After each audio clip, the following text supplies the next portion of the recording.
Hello friend, मैं कुमार सुजीत स्वागत करता हूं आपके अपने YouTube channel Dream to Desk में। हम आपकी तैयारियों को समग्र रूप देने के लिए बिहार स्पेशल के सभी महत्वपूर्ण टॉपिक्स की एक श्रृंखला लाए हैं। इस क्रम में आज हमारा पहला टॉपिक है लोकनायक जयप्रकाश नारायण। इस टॉपिक और आने वाले सभी टॉपिक में हम लोग थ्योरी के साथ साथ प्रैक्टिस एमसीक्यू भी देखेंगे, जो आपकी तैयारियों को एक मजबूत आधार प्रदान करेगा। बिहार में होने वाले किसी भी एग्जाम में बिहार स्पेशल एक महत्वपूर्ण स्थान रखता है और इसीलिए आप इस वीडियो को अंत तक देखें और इसे बार बार रिवीजन करें। आप हमारे टेलीग्राम चैनल से भी जुड़ जाएं, जहां आप पीडीएफ डाउनलोड करके इसे रिवीजन कर पाएंगे। तो चलिए अब हम देखते हैं लोकनायक जयप्रकाश नारायण। इसे हम दो पार्ट में देखेंगे। एक में हम थ्योरी को देखेंगे और फिर अंत में इससे रिलेटेड सभी एमसीक्यू जो कि पूछे गए हैं या पूछे जाने योग्य हैं। तो आइए शुरू करते हैं। लोकनायक जयप्रकाश नारायण, तो जैसा कि विदित है, जयप्रकाश नारायण को लोकनायक के नाम से भी जाना जाता है। इनका जन्म 11 अक्टूबर 1902 ईस्वी को हुआ था। जन्म कब हुआ था, जन्म की तारीख को याद रखनी है और स्थान को भी याद रखना है। तो इनका जन्म 11 अक्टूबर 1902 ईस्वी को हुआ था। कहाँ हुआ था? तो सिताब दियारा, जो कि वर्तमान सारण जिले में है। तत्कालीन बंगाल प्रेसिडेंसी के तहत यह आता था और यह सिताब दियारा गांव एक नदी है, घाघरा नदी। तो घाघरा नदी के किनारे स्थित है और इसीलिए इसमें प्रतिवर्ष बाढ़ आने की वजह से इनका परिवार इस गांव से थोड़ी ही दूर ऊंचे स्थान की ओर पलायन किए, जो कि वर्तमान में यूपी में है और यह गांव अब जयप्रकाश नगर के नाम से जाना जाता है। आपसे पूछा जाएगा कि जयप्रकाश नारायण का जन्म कहाँ हुआ था, तो सिताब दियारा बिहार में, या ऑप्शन में सारण रहेगा, तो आप सारण को टिक करेंगे। इनके पिता हरसु दयाल थे और माता फूल रानी देवी थी।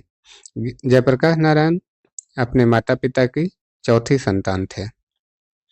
इनके शिक्षा दीक्षा की बात करें तो 7th क्लास से ये पटना कॉलेजिएट में एडमिशन ले लिए और फिर आगे वे विद्यापीठ गए और फिर फर्दर आगे की पढ़ाई के लिए यूएसए चले गए, जहां वे कार्ल मार्क्स के विचारों से बहुत प्रभावित हुए। इनका विवाह अक्टूबर 1918 में प्रभावती देवी के साथ हुआ। प्रभावती देवी ब्रज किशोर प्रसाद की बेटी थी। यह अपने आप में एक स्वतंत्र रूप से स्वतंत्रता सेनानी थी, अर्थात ये इंडिपेंडेंट फ्रीडम फाइटर थी।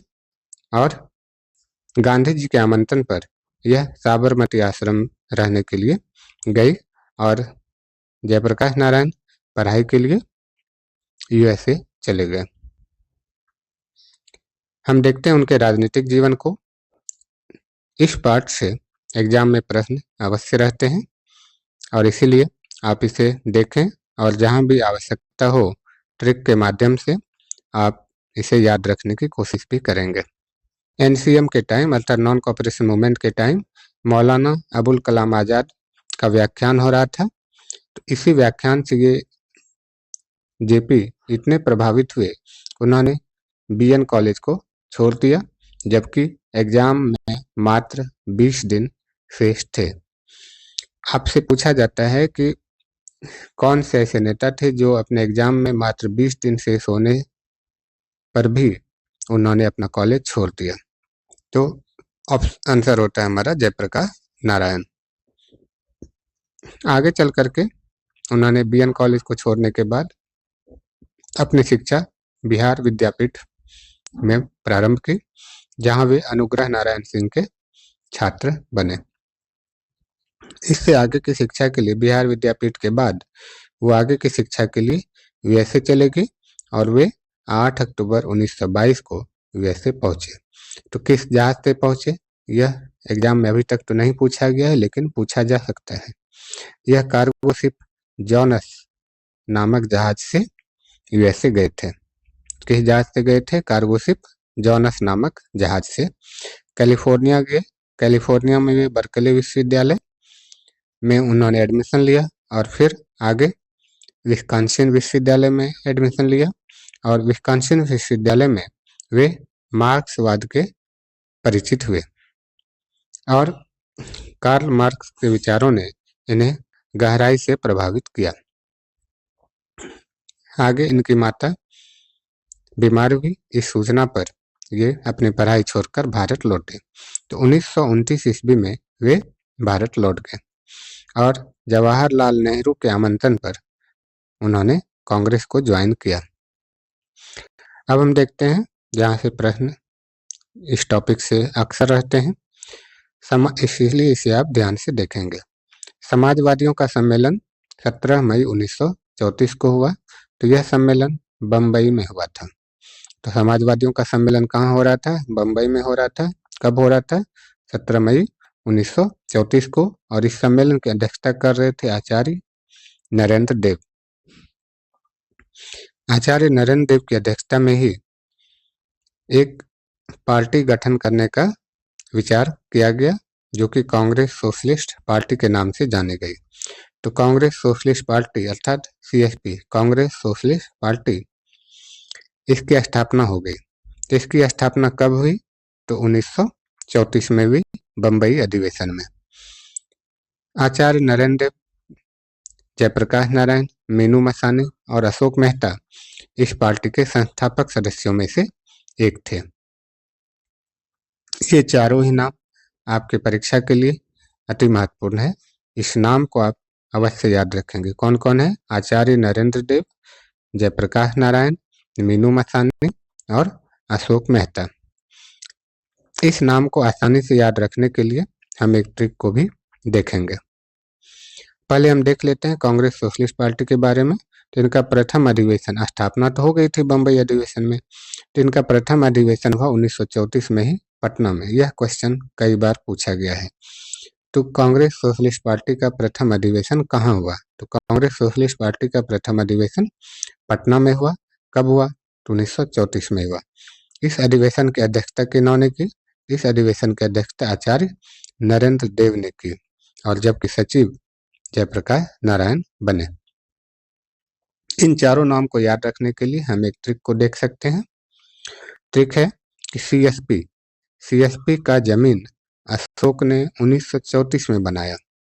सीएसपी अर्थात Congress socialist party. Congress socialist party का जमीन अशोक ने 1934 में बनाया।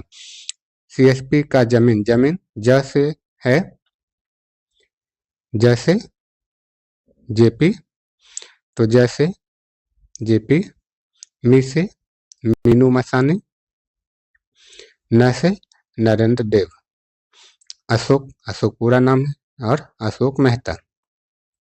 तो सीएसपी का जमीन किसने बनाया? तो सीएसपी का जमीन अशोक ने बनाया, जहां ज से जेपी, मी से मीनू मसानी और न से नरेंद्र देव और अशोक ने कब बनाया? तो 1934 में बनाया। इस तरीके से आप इन चारों नाम को याद रख पाएंगे। आगे हम देखेंगे इससे संबंधित एमसीक्यू को, जहां आप एमसीक्यू यदि आप इस ट्रिक को याद रखते हैं तो आसानी से कर पाएंगे और आप इसके आंसर को कमेंट में अवश्य करेंगे। आगे चल करके जयप्रकाश नारायण जमशेदपुर में एक भाषण दे रहे थे, मजदूरों की समस्या पर भाषण दे रहे थे। कब? तो 1940 में। 18 फरवरी 1940 को जयप्रकाश नारायण जमशेदपुर में एक भाषण दे रहे थे, जो कि मजदूरों की समस्या से संबंधित था। इसलिए उन्हें गिरफ्तार किया गया और 6 माह कैद की सजा सुनाई गई। इसको अनुचित कदम कहा। किसको? जयप्रकाश नारायण की गिरफ्तारी को अनुचित कदम कहा। तो किसने कहा? किस पेपर ने कहा? तो सर्चलाइट और इंडियन नेशन, दो ऐसे प्रमुख समाचार पत्र थे जिन्होंने इसकी गिरफ्तारी को अनुचित कदम कहा। यह प्रश्न भी आपके परीक्षा में पूछा जा सकता है। कि जयप्रकाश नारायण की गिरफ्तारी को किसने अनुचित कदम कहा? तो सर्चलाइट और इंडियन नेशन ने कहा। फिर आगे 9 नवंबर 1940 को जयप्रकाश नारायण हजारीबाग जेल से भागे। जयप्रकाश नारायण अकेले नहीं भागे बल्कि अपने कुछ साथियों के साथ भागे और इन साथियों के नाम भी आपके एग्जाम में पूछे जा चुके हैं, इसीलिए आप इन नामों को याद रखेंगे। नाम याद रखना एक मुश्किल काम होगा और इसीलिए हम इसके लिए एक ट्रिक भी डेवलप किए हैं। तो जयप्रकाश नारायण, पहली फैक्ट को आप इसे याद रखें कि जयप्रकाश नारायण जेल से हजारीबाग जेल से भागे। तो कब भागे? 9 नवंबर 1940 को भागे। तो जयप्रकाश नारायण जेल से कब भागे? 9 नवंबर 1940 को। और कब भागे? तो दीपावली की रात को भागे। इस फैक्ट को भी आप याद रखेंगे। कब भागे? दीपावली की रात को भागे। किनके साथ भागे इसे आप याद रखेंगे। जयप्रकाश नारायण, सूरज नारायण सिंह, रामनंदन सिंह, योगेंद्र शुक्ल, गुलाब चंद्र गुप्त या गुलाबी या कहीं कहीं गुलाली लिखा रहता है, शालिग्राम सिंह। हम इस ट्रिक को देखें तो जेपी सूरज राम योगी की गुलाबी साली के साथ जेल से भागे। इसे ट्रिक के रूप में याद रखना है, इससे आप इन सभी नामों को याद रख पाएंगे। जेपी अर्थात जयप्रकाश नारायण, सूरज सूरज नारायण सिंह, राम रामनंदन सिंह, योगी से योगेंद्र शुक्ल, गुलाबी से गुलाब चंद्र गुप्त और साली से शालिग्राम सिंह। तो जेपी सूरज राम योगी की गुलाबी साली के साथ जेल से भागे। इस तरीके से हम इन सभी नामों को एक साथ याद रख पाएंगे। आगे हम देखते हैं कि जयप्रकाश नारायण जब जेल से भागे तो जेल से भागने के बाद तुरंत ही कहाँ पहुंचे? तो गया पहुंचे। यह भी पूछा जा सकता है कि गया, जयप्रकाश नारायण जेल से भागने के बाद तुरंत कहाँ पहुंचे? तो वो कहाँ पहुंचे? गया पहुंचे। आगे हम देखते हैं कि जयप्रकाश नारायण, रामनंदन में शालिग्राम और विजया विजया जो कि अच्युत पटवर्धन की बहन थी, ये सभी कलकत्ता चले गए। कलकत्ता जाने के बाद उन्होंने क्या किया? जयप्रकाश नारायण ने सूरज नारायण सिंह और विजया के साथ नेपाल की तराई में शिविर स्थापित किया और ये शिविर छापामार युद्ध के प्रशिक्षण के लिए था। तो छापामार युद्ध के प्रशिक्षण के लिए जेपी ने कहाँ शिविर स्थापित किया? तो नेपाल की तराई में किया। यह प्रश्न भी आपसे पूछे जाते हैं।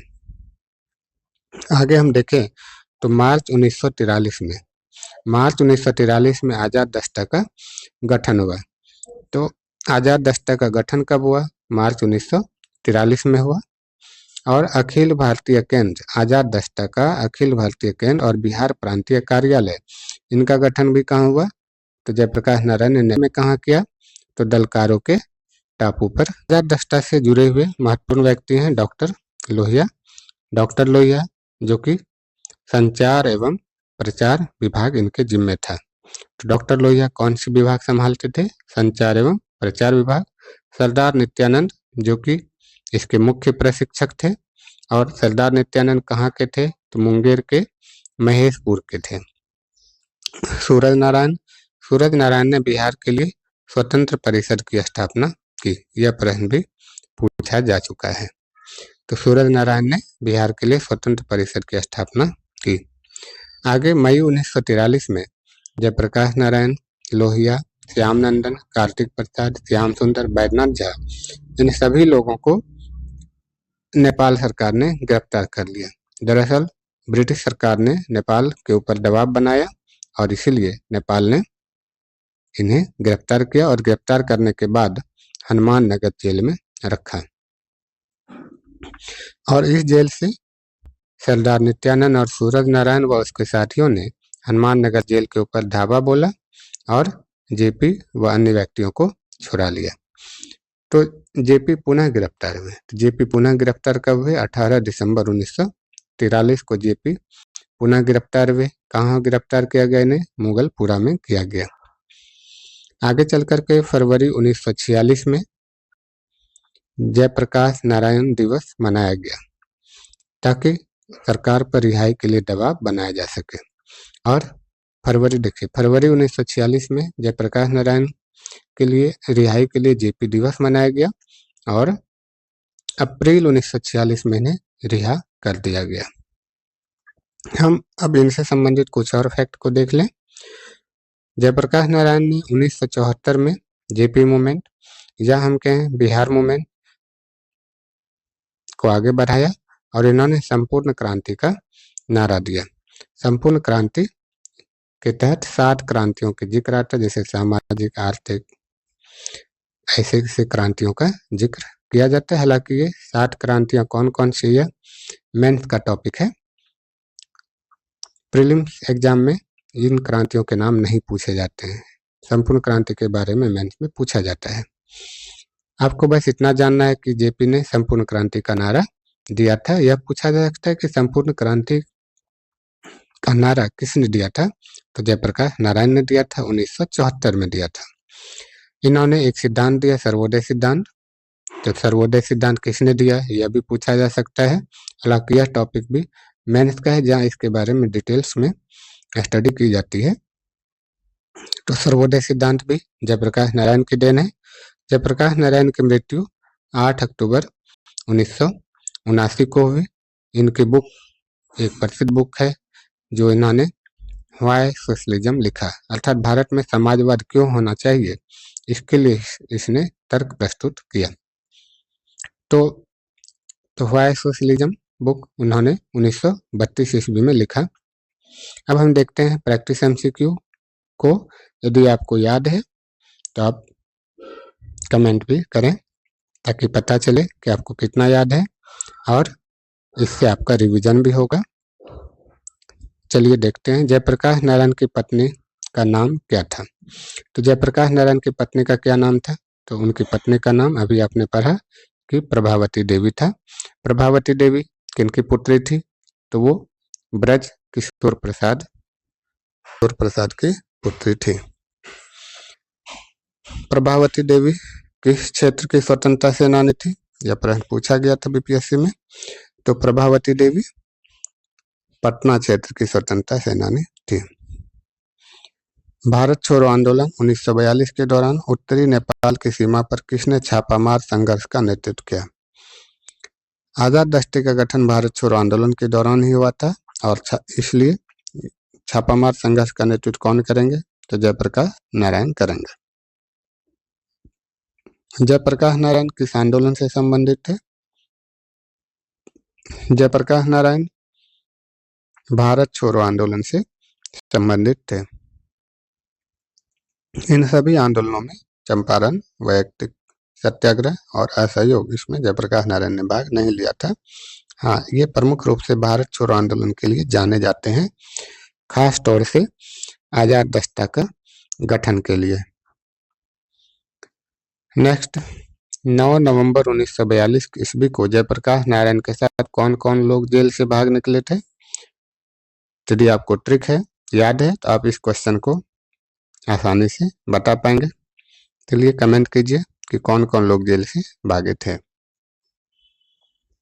तो क्या आपने देखा था, जेपी सूरज राम योगी की गुलाबी साली के साथ जेल से भागे थे। तो फणींद्र नहीं होगा ना, दीपनारायण नहीं होगा, ऑप्शन ए इनकरेक्ट है। राम विनोद, कोई भी ऑप्शन नहीं है। योगेंद्र शुक्ल, सूरज नारायण, शालिग्राम, रामनंदन मिश्र, गुलाली सोनार या गुलाबी ना, तो ऑप्शन बी करेक्ट है। बाकी ऑप्शन देखें, श्यामा प्रसाद नहीं, गलत है, अनुग्रह नारायण गलत है। तो ऑप्शन बी हमारा करेक्ट ऑप्शन है।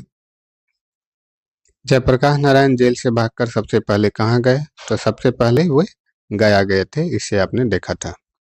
नेक्स्ट, जयप्रकाश नारायण ने युवकों को गुरिल्ला युद्ध में प्रशिक्षण के लिए आजाद दस्ता का संगठन किया था। तो आजाद दस्ता का गठन कहाँ किया गया था, तो आजाद दस्ता का गठन नेपाल में किया गया था।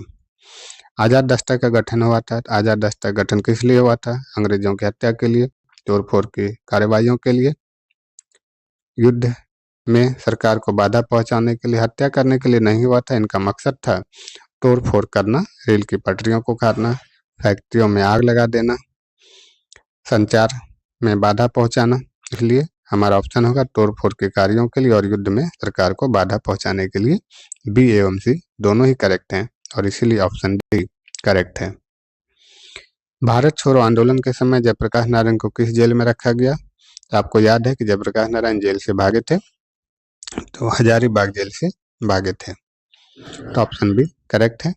8 नवंबर 1942 को दीपावली की रात जयप्रकाश नारायण के साथ कौन जेल से भागने में सफल रहा था? तो Yogendra Singh, Gulali Prasad, Shaligram Singh, option D correct है। आपसे ऐसे भी पूछा जा चुका है कि जयप्रकाश नारायण किस रात जेल से भागे थे? तो दीपावली की रात को जेल से भागे थे। जयप्रकाश नारायण दिवस कब मनाया जाता है? तो जयप्रकाश नारायण दिवस मनाया जाता नहीं, कब मनाया गया था? तो फरवरी 1946 में जेपी दिवस मनाया गया था। जयप्रकाश नारायण की रिहाई हुई, तो जयप्रकाश नारायण की रिहाई अप्रैल 1946 में हुई थी।